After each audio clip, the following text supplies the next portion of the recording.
दोस्तों स्वागत है आपका रेलवे की पाठशाला पे। और दोस्तों हम जो प्रीवियस सीरीज कर रहे थे उसका एक नेक्स्ट वीडियो है।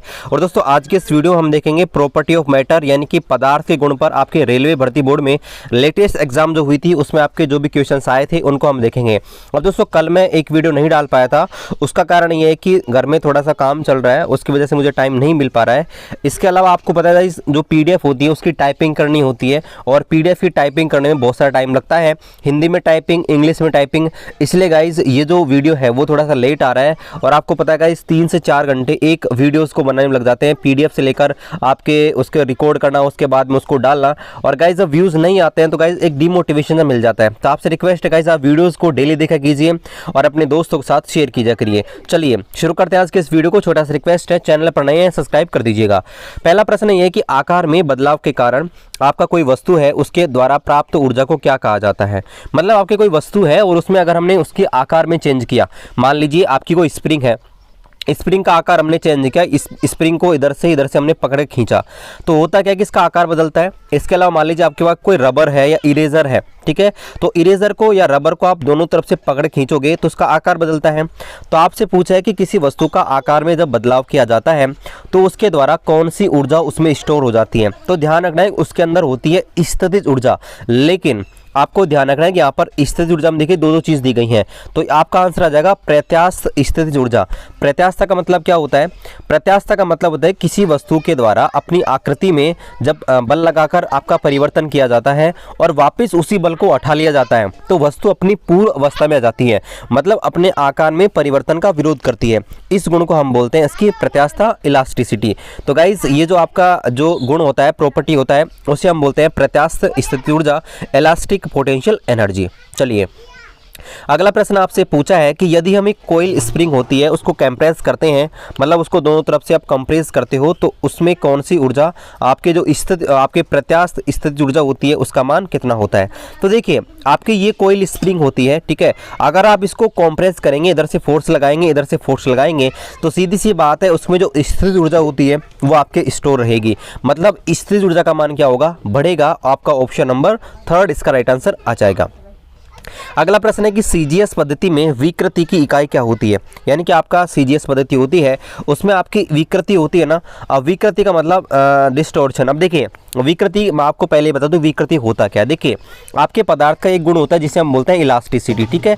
अब देखिए इलास्टिसिटी आपका जब लगाया जाता है ना, मतलब कोई वस्तु है, मान लीजिए रबर है, आप इस रबर को इधर से पकड़ खींचते हो दोनों तरफ से, या कोई स्प्रिंग है, स्प्रिंग को आप इधर से पकड़ खींचते हो दोनों तरफ से, तो होता क्या है कि एक निश्चित लंबाई तक आप उसको खींच सकते हो, है ना, एक लिमिट होती है, उस लिमिट तक आप इसको खींच सकते हो। अगर आपने उससे अधिक बल लगाया तो उसके अंदर जो आपका प्रत्यास्थता का गुण है, इलास्टिसिटी का गुण है, वो आपके खत्म हो जाता है। तो होता क्या है कि अगर हम उससे ज़्यादा बल लगाते हैं तो आपकी जो स्प्रिंग है वो क्या हो जाती है, विकृत हो जाती है, या रबर आपका विकृत हो जाता है, ठीक है, मतलब वो टूट जाता है। उसके बाद में उसके अंदर जो प्रत्यास्थता गुण होता है वो खत्म हो जाता है। तो आपसे पूछा है कि जो विकृति होती है उसकी इकाई क्या होती है। तो देखिए विकृति का मतलब होता है कि हमने उसकी लंबाई में कितना परिवर्तन किया बटे उसकी प्रारंभिक लंबाई कितनी थी, ठीक है, तो ये आपके होती है विकृति। अब देखिए आपका ये अनुदैर्ध्य विकृति कहलाती है। अब देखिए यहाँ पर डेल्टा L लंबाई है, इसका मात्रक हो जाएगा मीटर बटे लंबाई, यानी कि इसका मात्रक मीटर, तो मीटर से मीटर कट गया, इसलिए हम बोलेंगे इसका कोई मात्रक नहीं होता CGS पद्धति में, ठीक है। चलिए अगला प्रश्न आपसे पूछा है कि बिना भंजन के पदार्थ के विकृत होने की जो योग्यता होती है, मतलब गुण होता है, उसे क्या कहते हैं। तो देखिए भंजन का मतलब है कि ब्रेक करना, तोड़ना। मान लीजिए आपका एक स्प्रिंग है और स्प्रिंग पर आप बल लगा रहे हो, तो होता ये है कि आप एक लिमिट से ज़्यादा अगर बल लगाते हो तो आपकी स्प्रिंग टूट जाती है। लेकिन आपसे ऐसे बोल रहे हैं कि हमने इसको तोड़ा नहीं है, ठीक है, आपने इस स्प्रिंग को ज़्यादा बल लगाकर तोड़ा नहीं है, फिर भी ये विकृत हो गई, मतलब इसका इलास्टिसिटी गुण है वो आपके खत्म हो गया। तो आपसे पूछा है कि ये जो गुण खत्म हुआ है ना, वो किसकी वजह से हुआ है। तो गाइज इस जो प्रॉपर्टी है उसे हम बोलते हैं आपका सुगठेपन, यानी कि प्लास्टिसिटी बोलते हैं, या इसको कॉम्पैटिबिलिटी बोलते हैं, ठीक है, ये इसकी वजह से होता है, सुगठेपन की वजह से, ठीक है। अगला प्रश्न आपसे पूछा है कि पूर्ण प्रत्यास्थ वस्तुओं का प्रत्यास्थता गुणांक होता है वो कितना होता है। ठीक है, पूर्ण प्रत्यास्थ वस्तुओं का जो प्रत्यास्थता गुणांक होता है, ठीक है, वो कितना होता है। तो देखिए आपकी वस्तुएं जिनके अंदर आपका प्रत्यास्थता का गुण अधिक पाया जाता है उन्हें पूर्ण प्रत्यास्थता वस्तुएं कहते हैं, और उनका जो प्रत्यास्थ गुणांक होता है हमेशा होता है 1, ये आपको ध्यान रखना है। ठीक है, उनका जो प्रत्यास्थ गुण होता है वो आपका 1 होता है। मतलब मान लीजिए जितनी लंबाई आपकी वस्तु की है, अगर उतनी लंबाई में हमने कॉम्प्रेस कर दिया तो उसे हम बोलेंगे प्रत्यास्थता गुणांक 1। मान लीजिए डेल्टा एल अपॉन एल है ना, अगर डेल्टा एल भी आपका जितना है उतना ही एल है तो सीधी सी बात उसकी वैल्यू 1 आएगी, नहीं आएगी। तो इसलिए आपको ध्यान रखना है कि उसकी जो वैल्यू होगी आपका ऑप्शन नंबर 2 होगी। अगला प्रश्न आपसे बोला है कि एक ब्लॉटिंग पेपर स्याही को कैसे सोखता है। ठीक है, मान लीजिए आपका पेपर है और पेपर के ऊपर हमने स्याही रख देते हैं तो स्याही को वो खींच लेता है एक प्रकार से, है ना, चूस लेता है।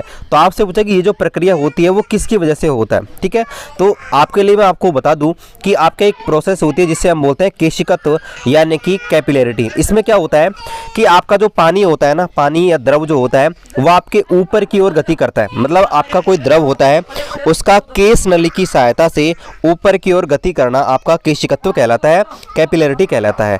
अब देखिए केश नली होती क्या है, तो केश नली एक पतली नली होती है जिसकी आपकी रेडियस होती है, त्रिज्या होती है बहुत ही कम होती है। तो आपका मान लीजिए कोई दीपक है, आप जानते हो दीपक जो होता है, दीपक है ना, तो दीपक में क्या होता है कि आपने देखा होगा दीपक के अंदर, ठीक है, या लालटेन के अंदर जब हमने यहाँ पर कोई तेल या घी भर दिया जाता है और यहाँ पर हमने ये आपके बात लगा रखी है, ठीक है, बत्ती लगा रखी है, तो इसमें तेल अपने आप ही ऊपर की ओर जाता है। ठीक है, आपने सोचा होगा कि ये तेल अपने आप ऊपर की ओर क्यों जाता है, तो ये आपका जाता है केशिकत्व किरण के कारण, और इसी की वजह से आपका जो पेपर है वो स्याही को भी खींचता है, चूसता है केशिकत्व की क्रिया के कारण। चलिए अगला प्रश्न आपसे बोला है कि एक द्रव की बूंद होती है वो इस प्रकार से संयोजित हो जाती है ताकि उसका संभव क्षेत्रफल है वो आपके न्यूनतम रहे। यानी कि अपना जो क्षेत्रफल है, अपना जो एरिया है वो उसे मिनिमम रखने की कोशिश करती है। तो इस घटना को क्या बोलते हैं? तो गाइज इस घटना को बोलते हैं सरफेस टेंशन यानी कि पृष्ठ तनाव।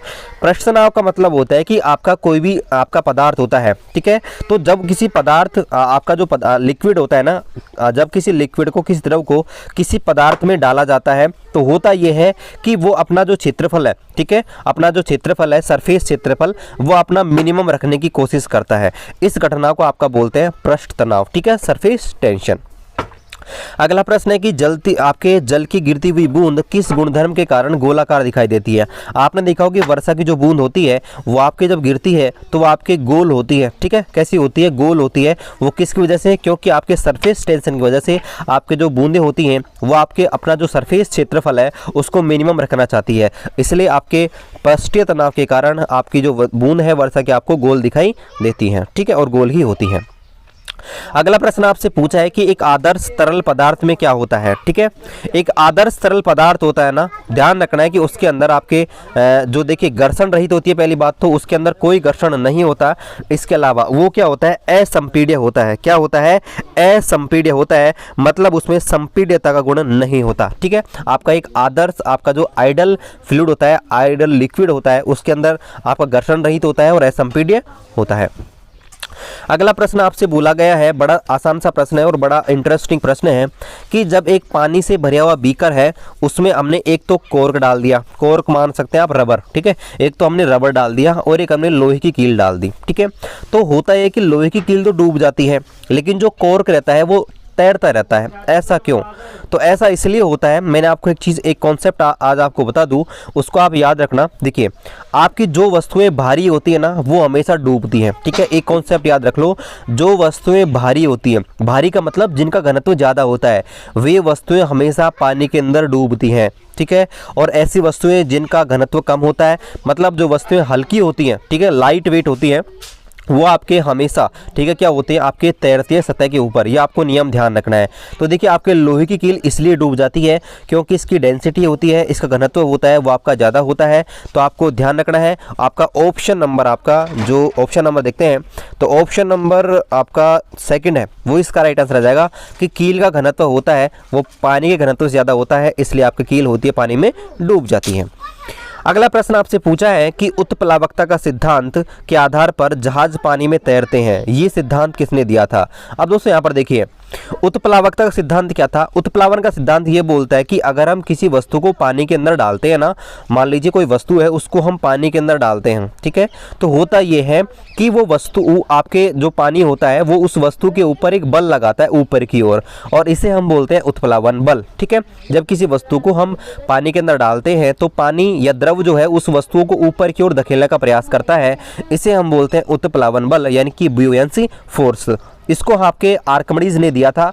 आर्किमिडीज ने क्या किया कि आपका जो स्प्रिंग तुला होती है, पहले क्या थी, स्प्रिंग तुला हुआ करती थी जिससे हम किसी का द्रव्यमान मापते थे, तो इन्होंने क्या किया, एक वस्तु ली, उसका वजन माप ले स्प्रिंग तुला से, ठीक है, हवा में, और उन्होंने वापस क्या किया, उसी स्प्रिंग तुला से उसी वस्तु को आपको पानी के अंदर डालकर मापा, तो उन्होंने देखा कि पानी के अंदर वस्तु का जो द्रव्यमान था आपके कम आया था, ठीक है।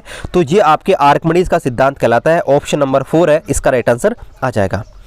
अगला प्रश्न आपसे बोला है कि निम्नलिखित में से आपको कुछ कारक दिए गए हैं और आपसे पूछा गया है कि किसी द्रव पर लगने वाला जो उत्प्लावन बल होता है उसका जो परिमाण होता है वो आपके किसके ऊपर डिपेंड करता है, ये आपको बताना है, ठीक है। तो देखिए, आपका जो उत्प्लावन बल होता है ना वो दो चीजों के ऊपर मेनली डिपेंड करता है। एक तो आपके वस्तु का घनत्व, एक उसका आयतन, ठीक है।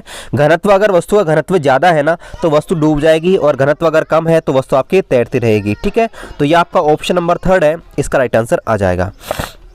अगला प्रश्न आपका ये है कि निम्नलिखित में से कौन सा स्टेटमेंट है आपका सत्य है।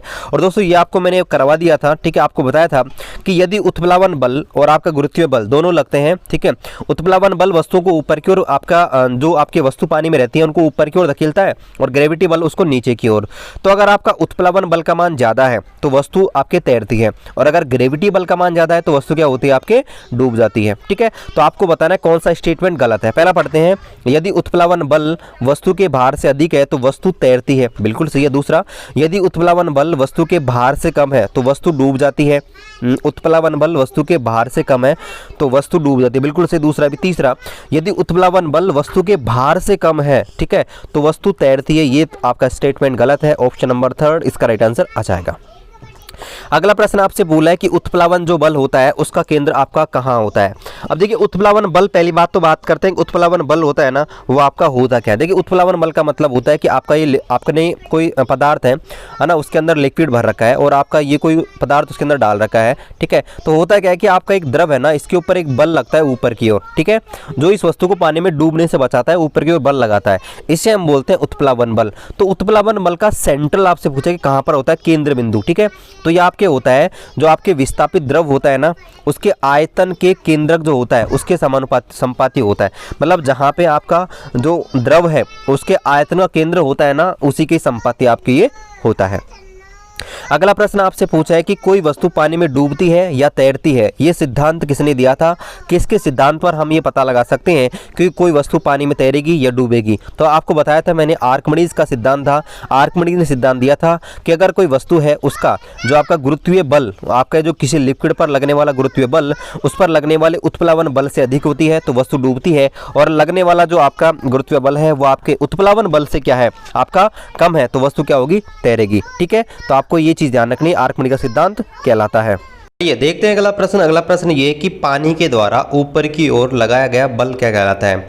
मतलब जब हम किसी वस्तु को पानी के अंदर डालते हैं ना, द्रव के अंदर डालते हैं, तो एक बल लगता है जो उस वस्तु को पानी के अंदर डूबने से बचाता है।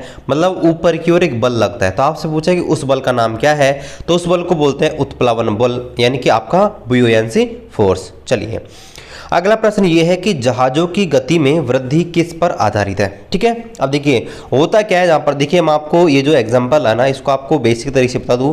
पहले मैंने आपको बताया था, अब थ्योरी पढ़ाई था। अब देखिए, मान लीजिए आपका कोई शिप है, वह आपके नदी से यानी कि रिवर से और ओशियन में यानी कि समुद्र के अंदर जाता है। तो होता क्या है कि आपके समुद्र में होता यह है कि समुद्र का डेंसिटी होता है वो ज़्यादा होता है, इसलिए वहाँ पर आपका जो शिप होता है उसका आवागमन होता है, वो सुविधा होती है। मतलब वहाँ पर उसका तैरने में और चलने में, ठीक है, आपकी प्रॉब्लम नहीं होती, आसानी होती है। इसलिए आपके जहाज होती हैं उनकी गति होती है वो आपके ओशियन के अंदर अच्छी हो जाती है। और ये जो नियम दिया गया था वो आपके आर्किमिडीज का सिद्धांत उस पर आधारित है, ठीक है। आर्किमिडीज के सिद्धांत यानी कि ऑप्शन नंबर 1 इसका राइट आंसर आ जाएगा।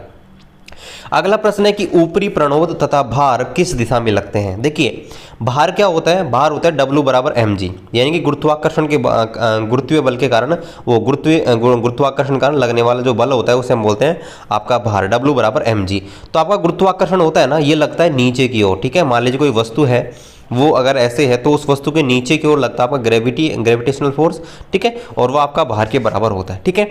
अब देखिए, और ऊपरी प्रणोद क्या होता है, ऊपरी प्रणोद का मतलब उत्प्लावन बल, ब्यूयेंसी फोर्स, ठीक है। तो ब्यूयेंसी फोर्स जो होता है वो लगता है ऊपर की ओर। तो ये जो दोनों बल होते हैं ना, क्या होते हैं, एक दूसरे की विपरीत दिशा में होते हैं, अपोजिट डायरेक्शन में होते हैं, ठीक है। Option number 4। अगला प्रश्न है कि एक डूबे हुए पिंड पर पानी के द्वारा लगाया गया उत्प्लावन बल, इसका दूसरा नाम क्या होता है। तो दोस्तों आपका जो उत्प्लावन बल होता है ना, इसका दूसरा नाम होता है उत्क्षेप बल, यानी कि थ्रस्ट फोर्स, ये आपको ध्यान रखना है। इसका दूसरा नाम आपका उत्क्षेप बल भी होता है, ठीक है। चलिए अगला प्रश्न है कि यदि आप एक गिलास में, आपको ये थ्योरी पढ़ाई थी तब भी आपको बताया था, यदि आप एक गिलास में पानी और बर्फ दोनों को पूरी तरह से भर देते हैं और जब आपके बर्फ पूरी तरह पिघल जाती है तो क्या होगा। मान लीजिए आपको ये दिया है कि मान लीजिए आपका कोई गिलास है या कुछ भी आपने पात्र ले रखा है, ठीक है।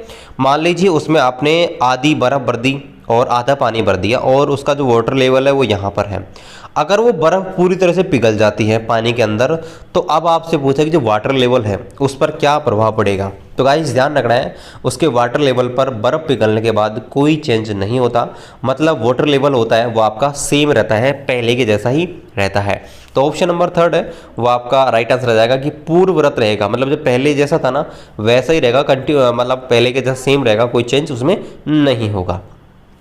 अगला प्रश्न है कि यदि कोई वस्तु पानी के अंदर डूब जाती है तो इसका मतलब ये है कि उसके द्वारा लगाया गया उत्क्षेप कितना है। देखिए कोई वस्तु जब पानी के अंदर आपके डाली जाती है ना, पानी आपका कोई ऑब्जेक्ट है किसी लिक्विड के अंदर, ठीक है, वाटर के अंदर डाला जाता है ना, तो उस पर 2 बल अप्लाई होते हैं, ठीक है। पहला जो बल होता है वो आपका होता है गुरुत्वीय बल, वो वस्तुओं को नीचे की ओर लेकर जाता है, और दूसरा होता है आपका उत्क्षेप यानी कि आपका ब्यूयेंसी फोर्स जो ऊपर की ओर लगता है, ठीक है। तो जब आपकी वस्तु पर जो लगने वाला उत्क्षेप बल है मतलब ब्यूयेंसी फोर्स है उसका मान गुरुत्वीय बल से ज़्यादा होता है तो वस्तु तैरती है, और अगर दोनों बराबर हैं तो आपकी वस्तु आंशिक रूप से डूबकर तैरती है। लेकिन अगर गुरुत्वीय बल का मान आपके उत्क्षेप बल से ज़्यादा होता है उस स्थिति में वस्तु क्या होती है, आपके डूब जाती है। तो आपसे बोले कि वस्तु डूब जाती है तो उत्क्षेप बल का मान कितना होगा, तो सीधी सी बात है उत्क्षेप बल का मान क्या होगा, गुरुत्वीय बल से कम होगा, ठीक है। यानी कि वस्तु के भार से कम, वस्तु के भार से कम जब आपका जो उत्क्षेप बल होता है जब आपकी वस्तु क्या हो जाती है, पानी में डूब जाती है। अगला प्रश्न है कि निम्नलिखित में से कौन सा आर्किमिडीज के सिद्धांत पर उपकरण आपका नहीं है। तो मैंने कल आपको आर्किमिडीज की थ्योरी बताई थी और उसमें बताया भी था कि कौन कौन से उपकरण होते हैं वो आपके आर्किमिडीज के सिद्धांत पर कार्य करते हैं, ठीक है। तो यहाँ पर हाइड्रोमीटर होता है, पनडुब्बी होती है और लैक्टोमीटर, तीनों इसके एग्जाम्पल है। जबकि ओडोमीटर है वो आपके काम नहीं आता, ठीक है। ये आपका घनत्व मापता है। पनडुब्बी तो आप जानते हैं पानी के अंदर रहती है, जो आपके शिप होते हैं उनकी डायरेक्शन देती है। लैक्टोमीटर दूध की शुद्धता होती है उसको मापता है, और ओडोमीटर जो होता है हमारे जो बाइक लगी रहती है या ऑटोमोबाइल्स जो होते हैं उनके अंदर आपकी जो कितनी डिस्टेंस ट्रेवल की है, ठीक है, उसको जो मीटर बताता है वो आपका होता है ओडोमीटर।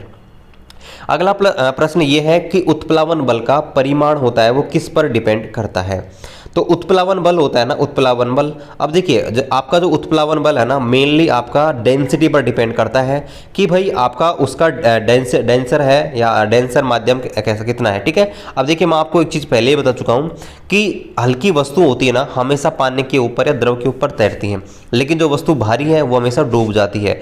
तो मान लीजिए आपका कोई ये पानी है, पानी के अंदर आपने कोई वस्तु डाली है, अगर उसका घनत्व पानी के घनत्व से ज़्यादा होगा ना तो वस्तु डूब जाएगी, और अगर उसका घनत्व पानी के घनत्व से या द्रव के घनत्व से कम होगा तो वस्तु तैरेगी। तो ये आपकी डिपेंड करता है डेंसिटी के ऊपर, घनत्व के ऊपर। अगला प्रश्न आपसे पूछा कि दबाव होता है उसको किस में मापते हैं, ठीक है, यानी कि दाब होता है, दाब को किससे मापते हैं। तो दाब आप जानते हैं, दाब क्या होता है, दाब होता है दाब बराबर बल बटे क्षेत्रफल। क्या होता है, बल बटे क्षेत्रफल, यानी कि फोर्स अपॉन एरिया, ये आपके होता है प्रेशर। तो देखिए आपका जो ऑप्शन नंबर 3 है इसका राइट आंसर आ जाएगा कि हम बल और क्षेत्रफल से इसका दाब का मापन कर सकते हैं, प्रेशर का मेजरमेंट कर सकते हैं, ठीक है। अगला प्रश्न आपसे बोला है कि यदि किसी लगाए गए बल के लिए क्षेत्रफल का मान अगर कम है तो दाब कितना होगा। तो देखिए दाब के बारे में फॉर्मूला आपको पता होना चाहिए कि दाब होता है वो आपका होता है फोर्स अपॉन एरिया, ठीक है। दाब बराबर बल बटे क्षेत्रफल। अगर क्षेत्रफल का मान कम होगा ना तो सीधी सी बात देखिए पी है वो आपके समानुपाती है 1/1 है, यानी कि अगर पी का मान बढ़ेगा तो ए का मान घटेगा और ए का मान बढ़ेगा तो पी का मान बढ़ेगा घटेगा, ठीक है। यानी कि एक दूसरे के इनवर्सली प्रोपोर्शनल है, एक दूसरे के व्युत्क्रमानुपाती है, एक बढ़ता है दूसरा घटता है। तो यहाँ पर पूछेगी यदि क्षेत्रफल का मान कम है यानी कि ए का मान कम है तो सीधी सी बात है पी का मान यानी कि आपका प्रेशर का मान क्या होगा, ज्यादा होगा। इसलिए ऑप्शन नंबर फर्स्ट इसका राइट आंसर आ जाएगा। अगला प्रश्न आपसे पूछा है कि यदि तरल वस्तुओं की मुक्त सतह से गहराई बढ़ती है तो इन पर लगने वाले दाब पर क्या प्रभाव पड़ता है। यानी कि आपसे पूछा है कि हमने क्या कर रखा है कि एक लिक्विड है उसको आपके एक पात्र में भर रखा है, यदि कि इसी गहराई है, ठीक है, इसकी जो बैलेंस जो सतह थी उससे यदि गहराई और बढ़ाई जाती है तो इसके दाब पर क्या प्रभाव पड़ेगा। तो मैंने आपको बताया था इनका जो दाब होता है ना पी वो आपका होता है रो डी जी, बताया था ना आपको मैंने कल कि आपके लिक्विड्स जो होते हैं इनका जो दाब होता है वो आपका रो डी जी होता है, कल आपको बताया था मैंने, ठीक है।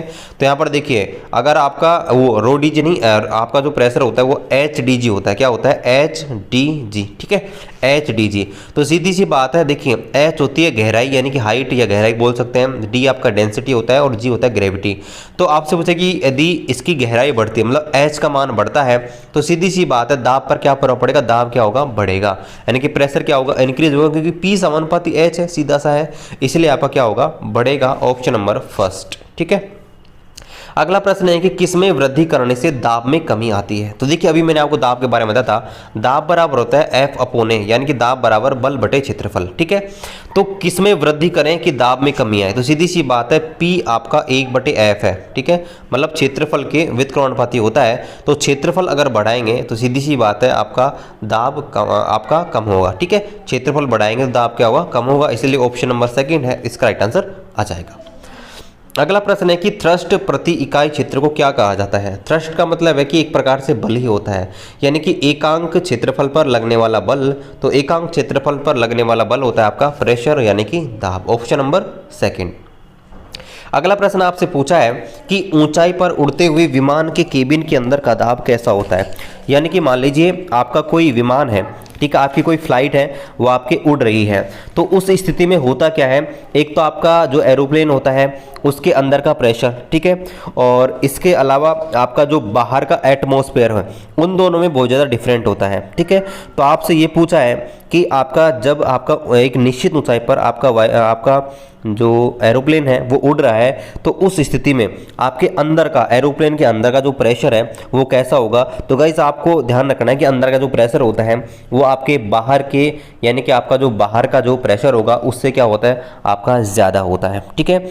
ऑप्शन नंबर आपका जो दिया गया है ऑप्शन नंबर सेकंड है वो इसका राइट आंसर आ जाएगा कि आपका अंदर का जो केबिन का अंदर का प्रेशर है वो आपके बाहर के प्रेशर से क्या होता है, हमेशा ज़्यादा होता है, ठीक है। चलिए अगला प्रश्न देखते हैं।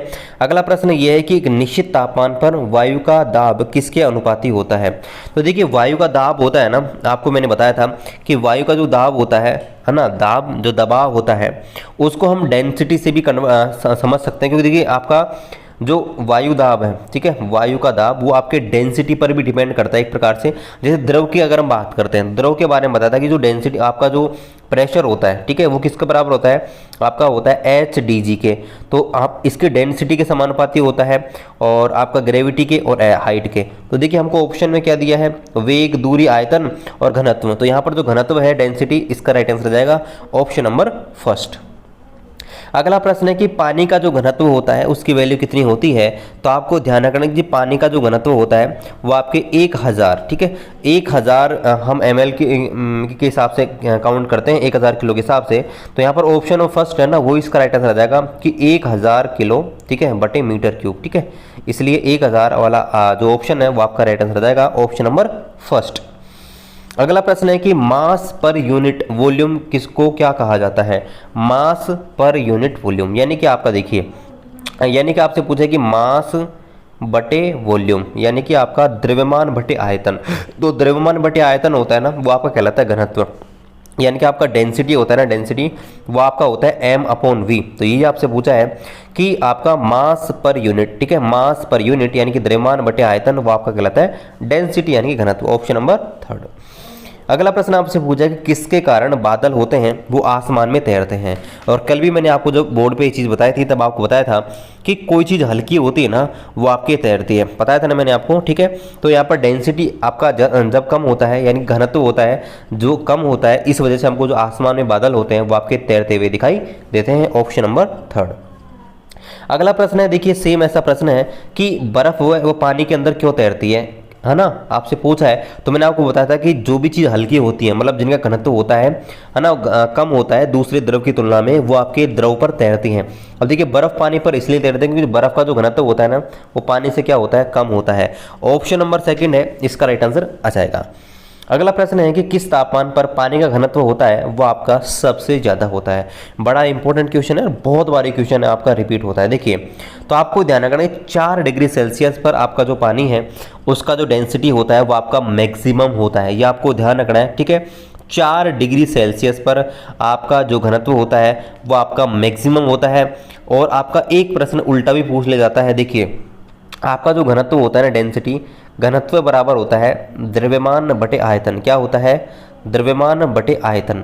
तो ये प्रश्न ऐसे भी आ जाता है कि वह कौन सा तापमान है जिस पर इसका आयतन है, इसका वॉल्यूम है, वो सबसे कम होता है। तो ध्यान रखना कि 4 डिग्री सेल्सियस पर इसका जो वॉल्यूम है, आयतन होता है, वो सबसे कम होता है। और इसका डेंसिटी होता है, घनत्व होता है, वो आपका सबसे ज़्यादा होता है, ठीक है।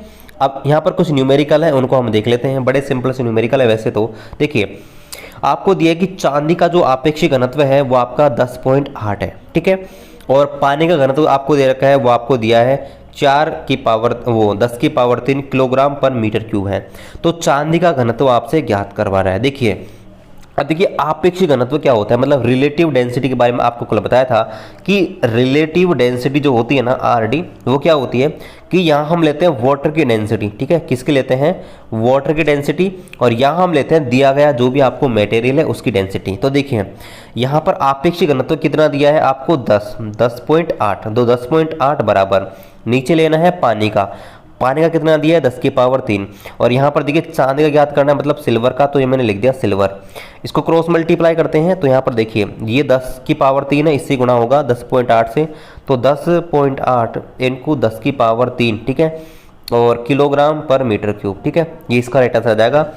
तो चांदी का जो घनत्व आ गया वो आपका आ गया 10.8 इंटू 10 की पावर 3 किलोग्राम पर मीटर क्यूब। बड़ा सिंपल सा प्रश्न है। देखते हैं अगला प्रश्न जो कि आपका ऐसा ही है। देखिए आपको दिया है कि चांदी का घनत्व आपको दिया है, वो आपका दिया है 10.8 10 की पावर 3, और पानी का घनत्व दिया है 10 की पावर 3। इसका आपेक्षिक घनत्व आपसे ज्ञात करना है। देखिए आपेक्षिक घनत्व क्या होता है, नीचे आपको ले लेना है वाटर का और ऊपर लेना है जो भी आपको दिया गया है। देखिए पानी का घनत्व आपको दिया है 10 की पावर 3, और यहाँ पर सिल्वर का दिया है, उसको हम ऊपर लेंगे 10.8 10 की पावर 3।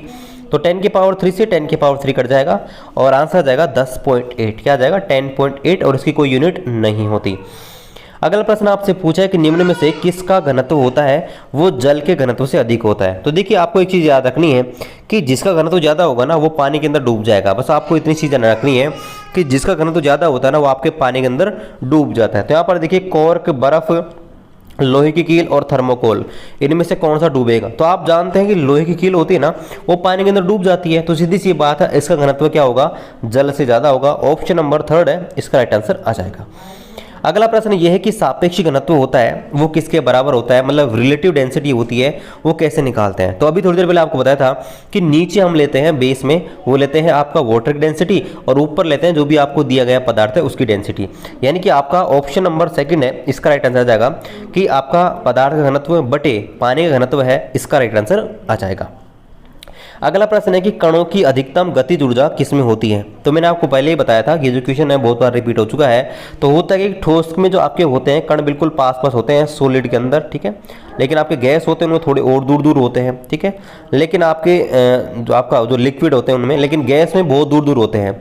इसलिए गैस के कणों में जो गतिज ऊर्जा होती है वो आपके सबसे ज़्यादा होती है। ऑप्शन नंबर 1 है इसका राइट आंसर आ जाएगा। अगला प्रश्न आपसे पूछी है कि वह स्थिति जिसमें आणविक बंध है वो अधिक दृढ़ होता है। अब देखिए आपसे पूछे कि मोलिकुलर जो आपका बॉन्ड होते हैं या मोलिकुलर आपका जो फोर्स होता है ना, या अट्रैक्शन होता है, वो सबसे ज़्यादा किस में होता है। तो सीधी सी बात आप जानते हैं कि ठोस के कण होते हैं वो बहुत ही पास पास स्थित होते हैं, इसलिए जो ठोस होते हैं, सॉलिड होते हैं, उनमें आपका जो आणविक आकर्षण बल होता है, मतलब मोलिकुलर आपका जो अट्रैक्शन होता है वो सबसे ज़्यादा होता है। ऑप्शन नंबर फर्स्ट इसका राइट आंसर आ जाएगा।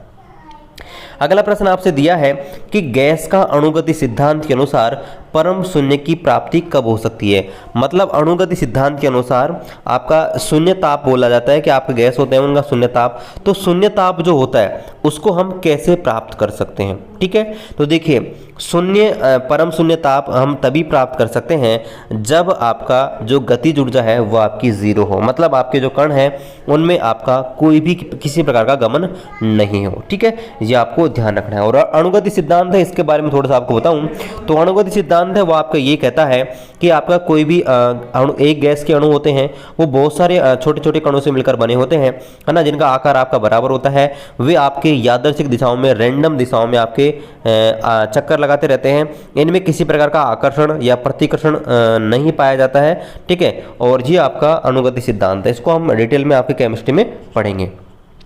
अगला प्रश्न आपसे बोला गया है कि यदि वायुमंडल में जल वाष्प की मात्रा अधिक हो जाती है, बड़ा इंपॉर्टेंट प्रश्न है कि यदि वायुमंडल है, एटमॉस्फेयर है, यदि इसमें जल वाष्प की मात्रा ज़्यादा हो जाती है तो वाष्पीकरण की दर पर क्या प्रभाव पड़ेगा। ठीक है, यदि आपका जल वाष्प ज़्यादा है, आपका पानी ज़्यादा है, वातावरण के अंदर जल वाष्प ज़्यादा है, वाटर वेपर है, तो इससे वाष्पीकरण पर क्या प्रभाव पड़ेगा। ठीक है, तो देखिए आपको ध्यान रखना है, जब भी आपका जल वाष्प है उसकी मात्रा ज़्यादा होती है वायुमंडल के अंदर तो वाष्पीकरण की दर हमेशा घट जाती है। क्या हो जाती है, वाष्पीकरण की दर होती है डिक्रीज हो जाती है। ऑप्शन नंबर फर्स्ट इसका राइट आंसर आ जाएगा।